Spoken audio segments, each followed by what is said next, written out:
white shark, I realized that it's in the Long Island Sound. It's supposed to be really I think big. this might be the same one that they've been tracking for a couple years that likes to come down to Jacksonville once in a while. Because it'll be in the news when it's down here. They put like a thing on its fin, I guess, right. And it's always bebopping around the East Coast.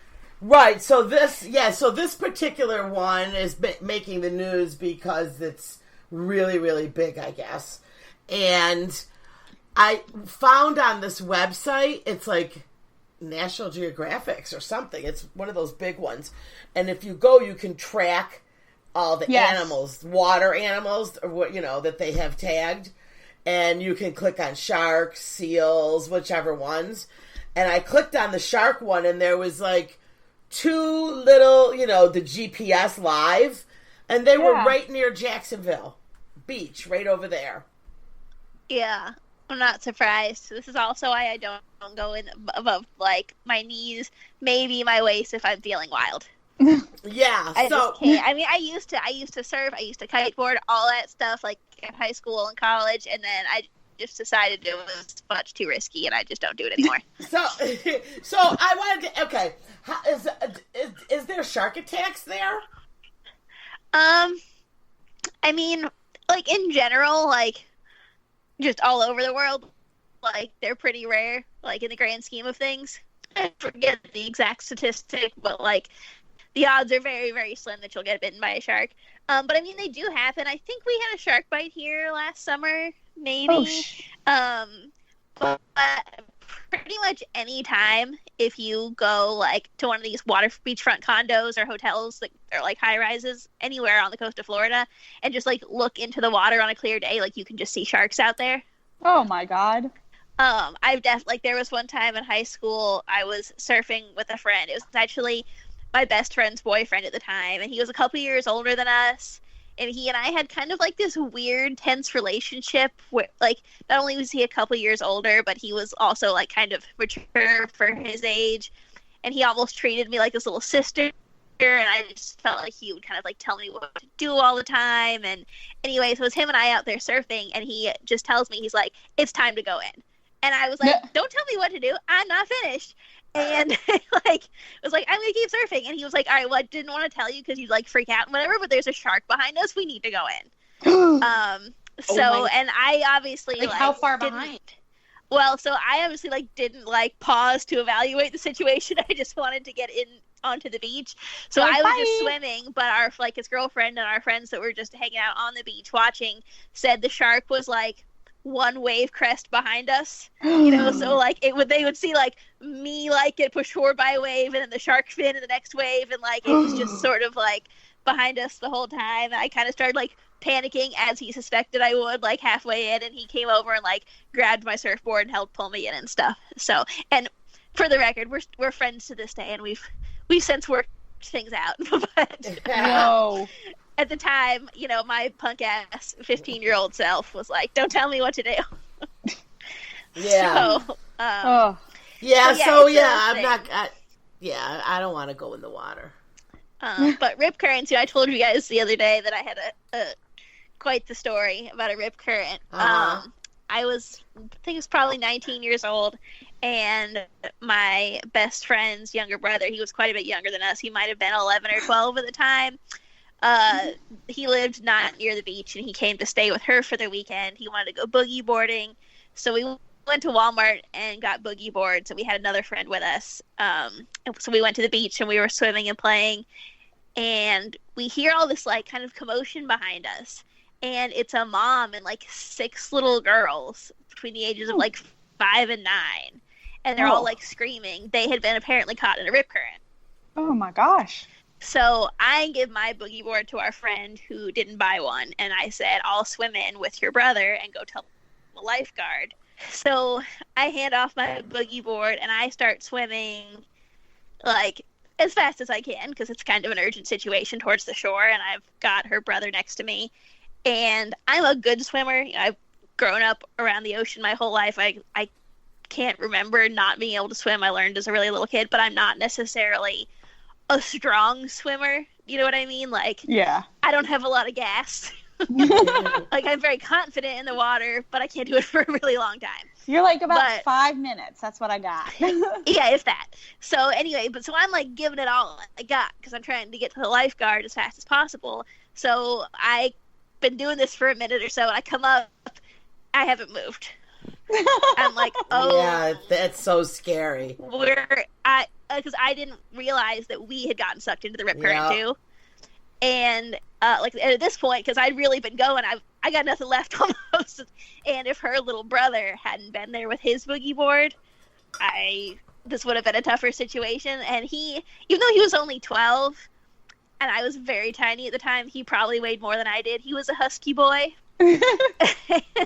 And like he looked like, what was the like redhead kid from like Sandlot and stuff? Oh yeah, he looks a lot like that kid. Anyway, and I, much like my friend when I was younger did to me and didn't want to tell me about the shark so I wouldn't freak out, I did the same thing to him. I didn't want him to freak out because he weighed more than me. Like, he would have taken me down if he freaked out. So it's just like, hey Mark, we're gonna share your boogie board. And I like just koala beared him, like wrapped my body around him and his boogie board. And it's like a very rough day in the ocean. There's waves. My bikini bottoms come down like fully to my ankles in the melee. And so he's now, however old he is now, he's like 22. He's in the Marines. He's not a chubby boy anymore. And he's still very shy though. And she and I love to remind him of the day that I took his innocence and made him a man in the ocean. That was the most action he'd seen for a girl yet at 12 years old. Yeah.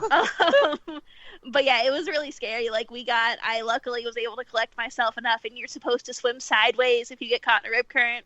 Yeah. And get out of it. We swam sideways. It worked. It was fine. I was exhausted and half naked by the time we got to the shore, but I got the lifeguards. Everybody lived. But yeah, yes, it's experiences like that and the sharks why like waist deep is the most you're gonna get out of me. Mm-hmm. It's a smart decision. Yeah. Well, yeah, there's really no reason to go out there that far. There's just not. Yeah. Well, I'll be there next weekend, so yes. Two of the instigators will be in the same place at the same time. We will. Yeah. So jealous. Well, come on over. The funny thing is, I hate the heat, you know. So Margaret sends me the forecast, and she's like, Yeah, it's going to get up to like 100 next week, which is very extra hot for this time of year here. It usually doesn't get up to the triple digits. I'm not even sure I can just sit in the pool if it's 100. Well, you know what you could do? You could take a tip from Teresa and feast her some ice cubes. Yeah, there you go.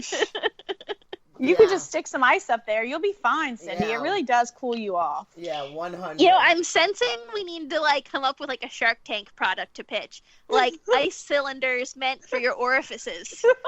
Well, they have those ice packs when you have babies at the hospital. No, what about the corksicle? Just one of those. Just whoop, yeah, there you go. It's another marketing angle for Corksicle. You're welcome, folks. You can use that. Maybe they need to make it a little shorter because a corksicle is kind of long. And I don't know how, I'm not sure what's going on up down there, but that's true. Good point. All right. Well, listen, so we filled this half, so we will be back, and we are going to be talking about our, Jen has a story, and I have some internet instigating stories. So we will be right back.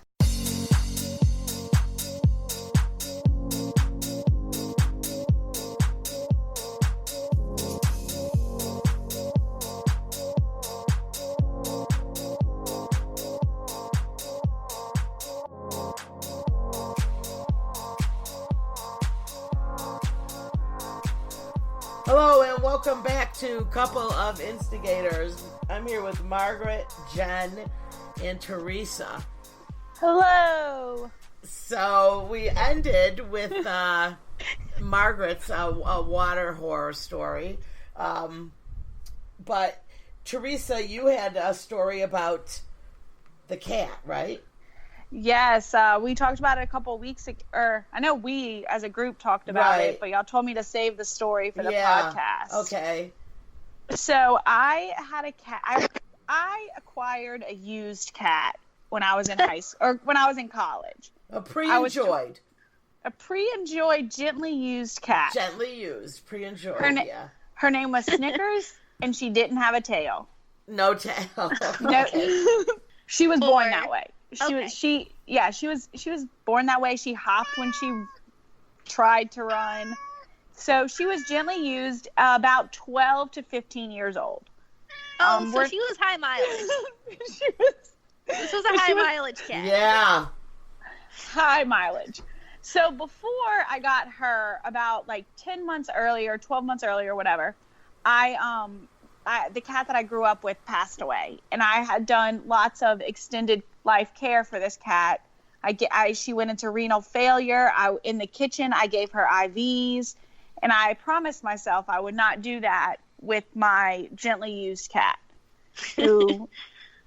So I got her in high school, or in my second semester of LSU. So I get this cat, and she's so sweet. She really is the best cat. She sat on the sofa from the day we got her to the day she died, like 12 years later. That's all she did. And she was so sweet. So my mom goes, we also got a dog around the same time after Hurricane Katrina. And the dog did not age as well as Snickers. And so they were very ill about the same time. So the dog was like 12 and Snickers was like 20. And my mom said she was going to take them to the vet to check. Well, what was supposed to happen was the dog was going to get put to sleep because she was really not doing well. And the vet was just going to check on Snickers because she was generally doing okay. She was just going to make sure she was okay. So my mom takes the cat and the dog to the vet unaccompanied by any, rational adult.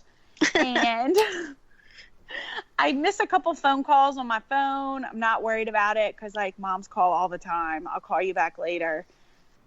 She apparently had been calling to tell me that she YOLO'd, put the cat to sleep. I don't know why I'm laughing so hard at this.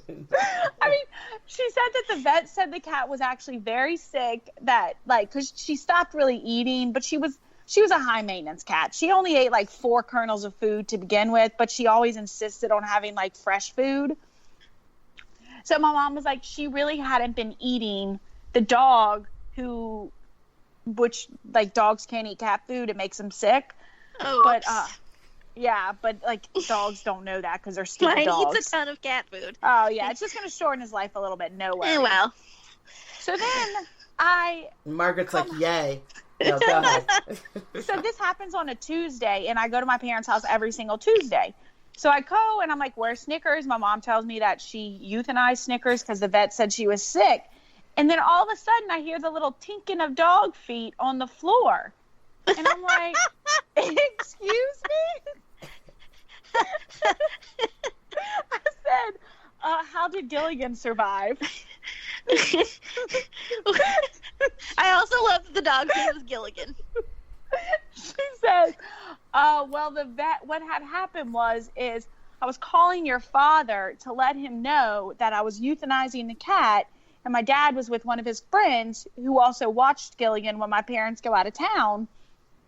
And the friend got on the phone and started crying to my mother and told him that he needs to say goodbye. So Gilligan got what? Gilligan got a 3-month reprieve. He appealed his death sentence. Oh, it's a girl named Gilligan, but that's okay. Oh, it's a girl. Okay. Wow. All right. Yeah, she appealed her death sentence for a couple months while Snickers didn't get. So I guess I shouldn't. Moral of the story: answer your phone when your mom calls. Your cat could be getting euthanized. This is a good lesson. This is a good lesson to moms to stop calling all the damn time. Save it for when it's important. You're the mom that cried wolf or dead cat in this case. Let that be a lesson to you all. Yeah, right. Yeah. These millennials, listen to you. Just only call me. You know what? That reminds me, speaking of moms, the other day I was talking to my boss about how, even when I'm sick, I, still go to work because I'm I need to. Unless I'm, barfing, I go to work. and I got my appendix out my sophomore year of college, and I went to work and